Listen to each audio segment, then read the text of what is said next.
Então, nós temos aqui, página 2, a liberdade de expressão em texto de opinião.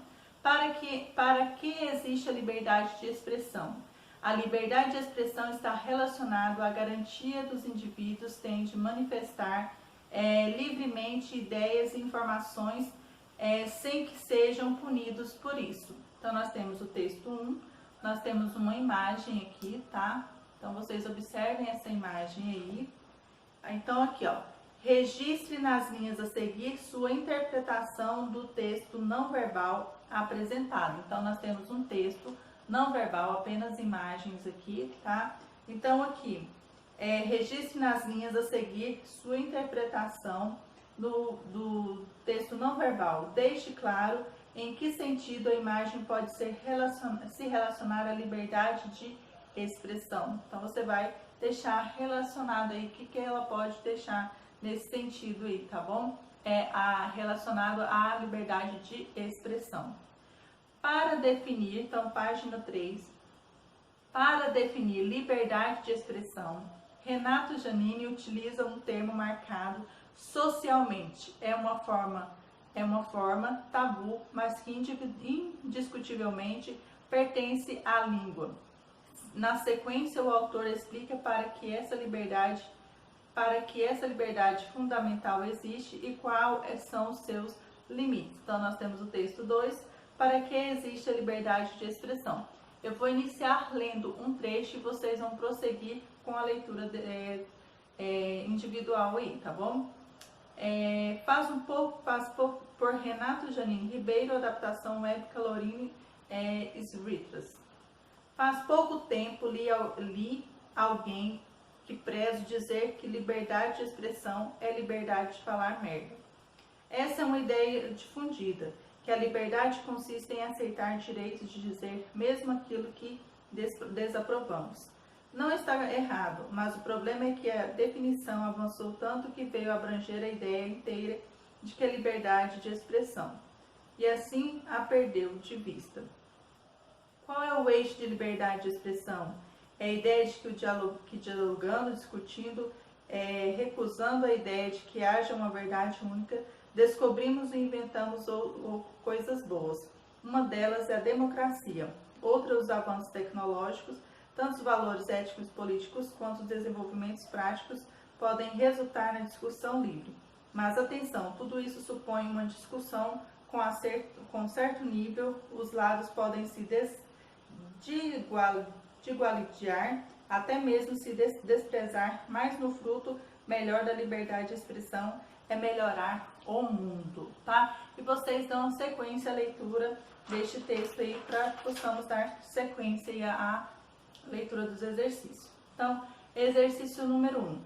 Em grupos, comentem as ideias do artigo. Então, como não tem como reunir em grupo, então você vai comentar individualmente aí, da sua forma, você vai pensar e vai responder aí. As ideias do artigo para que existe liberdade de expressão. Parafraseando-as, um dos integrantes do grupo pode atuar como escriba e registrar a nova apresentação do texto. Então, apenas você vai registrar aí essa resposta e vamos ver se está de acordo na hora de que fizermos a correção dos exercícios, ok? Exercício número 2. Qual é a função sociocomunicativa do texto? Então, qual que é a função sociocomunicativa do texto? Exercício número 3. A que público o texto se destina? Então, que público o texto se destina? Exercício número 4. Logo no início do texto, o autor usa uma expressão popular para definir liberdade de expressão. Que efeito o emprego dessa expressão teve sobre você? Compartilhe sua resposta com os colegas. Então, você vai apenas escrever o que efeito e sentido ela teve com você, ok? Exercício número 5. Por que o texto, para que existe a liberdade de expressão, pode ser categorizado como artigo de opinião? Por quê? Então, você vai colocar aí. Exercício número 6. Qual é a tese defendida pelo articulista? Então, foi o que eu comentei no começo. Então, tem sempre uma tese que ele pretende defender. Então, qual que é essa tese aí? Exercício número 7. Qual é o posicionamento do articulista com relação ao tema? Então, qual que é o posicionamento dele em relação ao tema? Exercício número 8. Que tipos de argumentação o artista usa para defender sua tese? Localizem alguns argumentos no texto e transcrevam nas linhas a seguir, tá? Então, você vai transcrever aí, tá? E procurar no texto e transcrever aí. Exercício número 9. Entre os argumentos apresentados no artigo, qual lhe parece ter maior poder de convencimento? Por quê? Exercício número 10. Releia a primeira frase do texto, observando a intertextualidade nela explícita. Então, nós temos aqui: faz pouco tempo li alguém que preza dizer que a liberdade de expressão é a liberdade de falar merda. O articulista cita a fala de alguém que ele preza, mas não informa quem é a pessoa.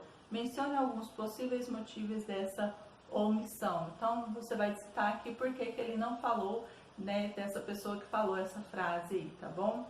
O exercício número 11. No trecho, só enquanto esses colunistas pairam no universo platônico de ideias, quem sai vitorioso são os pregadores do ódio.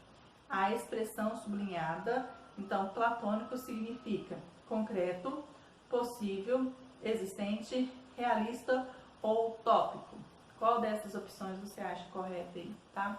E no próximo vídeo darei prosseguimento à leitura e explicação dos exercícios.